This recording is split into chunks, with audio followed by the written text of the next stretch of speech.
How strong is Zoro? Weaker than Luffy? Stronger than Sanji? I think most people would agree with that, but how strong is Zoro really? In the grand scheme of the world of One Piece, how well does he fare against the likes of the warlords, his fellow supernova, commanders, admirals, and even the Yonko? Well, let's find out. Yo, what is going on, everybody? It's your boy, the Nature Boy, back with another video for you guys here today, and today we're going to be talking about Zoro and how strong is Zoro. So just like we did with the Sabo video, if you haven't seen that, go ahead and check it out. But just like we did with that video, we're going to start off by talking about his feats. However, with Zoro, it's a little different because with Zoro, we're going to divide his feats into two. We're going to divide it into pre-timeskip feats and post-timeskip feats. So let's start with the pre-timeskip feats. And the first pre-timeskip feat I want to talk about is his huge, massive L against Mihawk. And this is very, very important to Zoro's strength even today, because this shows us this is the standard from where Zoro has started to rise from. So this shows us where he really starts from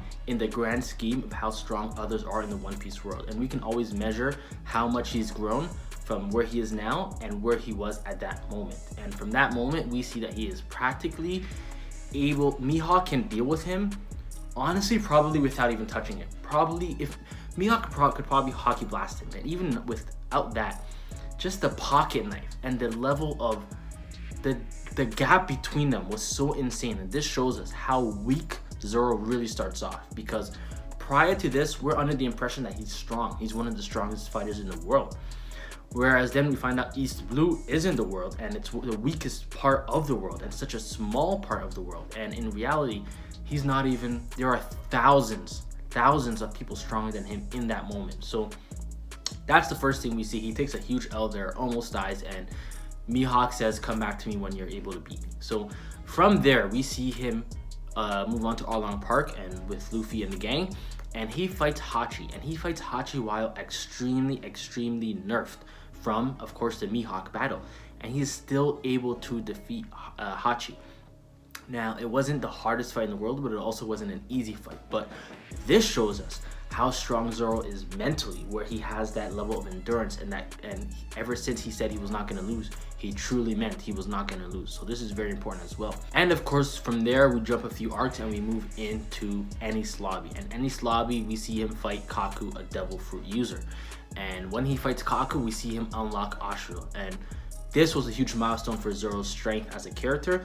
Ashura still being arguably his biggest attack to date. He used it against Kaido. It was his final attack against Kaido on the rooftop. So we know how big that attack is, and Ashura was unlocked in Enies Lobby back with Kaku.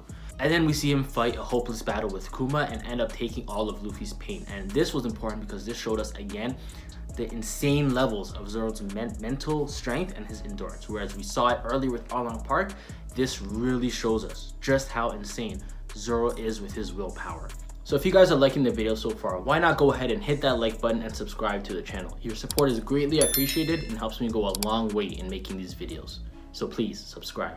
And now let's talk about his post-timeskip feats. And his post-timeskip feats, right off the gate, we see him one-shot the main villain. Again, the main antagonist of that arc in Hody.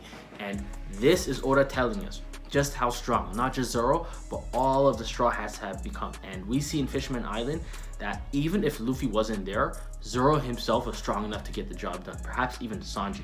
And when Luffy uses Conqueror's Haki and knocks out 50,000 fishermen, Zoro says that is the bare minimum he accepts from his captain, otherwise he would have to step up and be captain. So this hints at how strong Zoro has been training under Mihawk for the past 2 years. Then we go into Punk Hazard, and Punk Hazard, we see him scare the shit out of Monet. Some people hint at this being Conqueror's Haki, some think this is just his personality. Zoro has always had that weird demonic type personality that almost seems like Conqueror's Haki, so it could really be either of the two.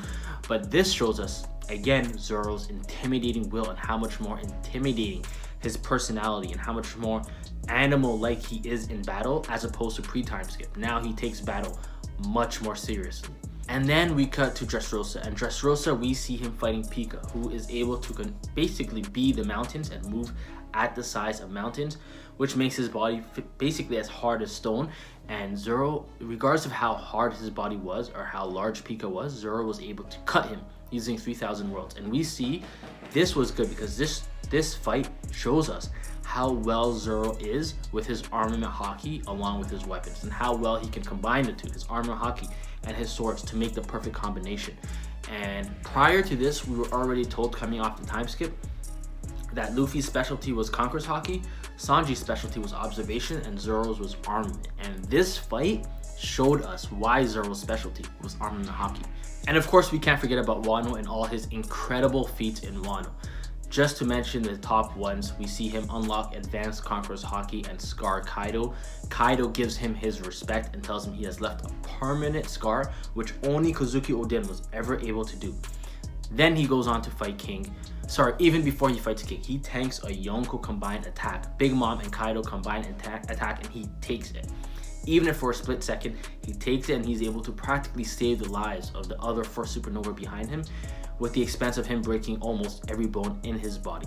Then he takes the Mink medicine with the help of Chopper and goes downstairs to the live floor to help fight King. And he fights King one-on-one, and now we see him master his Advanced Conqueror's haki and get very familiar with Enma, and he's able to use stronger attacks now. He knocks out all of the fodder beast pirates around him with Conqueror's haki blasts, and he defeats King relatively easy once he unlocks and masters the Advanced Conqueror's haki with Enma. And we see King of Hell, and King of Hell could potentially be the most dangerous Zoro we have seen yet. So now let's talk about Zoro's abilities. And we already know, coming off the time skip, he has observation haki, armament haki. However, with that battle with Kaido and being able to scar Kaido, there is a case to be made that Zoro has now unlocked advanced armament haki.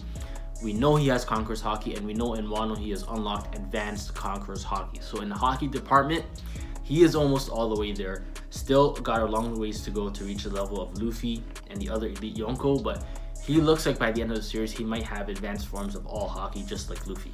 And then there's Enma, and Enma, the portrayal around Enma, where Enma was only ever able to be tamed by Kozuki Oden, probably the strongest samurai in the history of Wano and one of the strongest pirates and characters in the history of One Piece. And Zoro now being able to master Enma immediately puts that parallel to him and Kozuki Oden. So I'm very interested to see how well he is going to be able to use Enma in the next arc or two moving forward. And in terms of what Zoro can cut with his swords, we saw all the way back in Alabasta fighting Mr. One that he has mastered the art of cutting steel. And now in the battle in Wano, we see that he has mastered the art of cutting fire. So what else will Zoro be able to master, and what else can he cut? For now, these are the two things we know he can cut, along with obviously basic other things. But what else that is in the abnormal things of cutting will Zoro be able to cut in the future? I can't wait to find out. So now, how would Zoro be able to fare against the other first Yonko commanders? Let's break it down.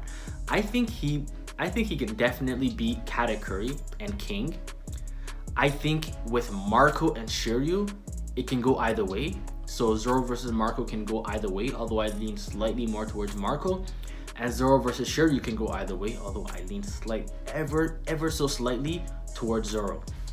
But when it comes to Ben Beckman and Sabo, yes, I'm going to include Sabo here, I believe he still has a ways to go before he reaches their level. And I think when he reaches their level, he's going to be stronger than Admirals by the time he catches up to Sabo and Beckman. So I think he's right down the middle right now of first Yonko commanders, where he's stronger than half of them and maybe weaker than half of them. In the grand scheme of every character in One Piece, I think it is safe to say Zoro is top 20 or just under the top 20 right now, depending on who you have and how much you value portrayal.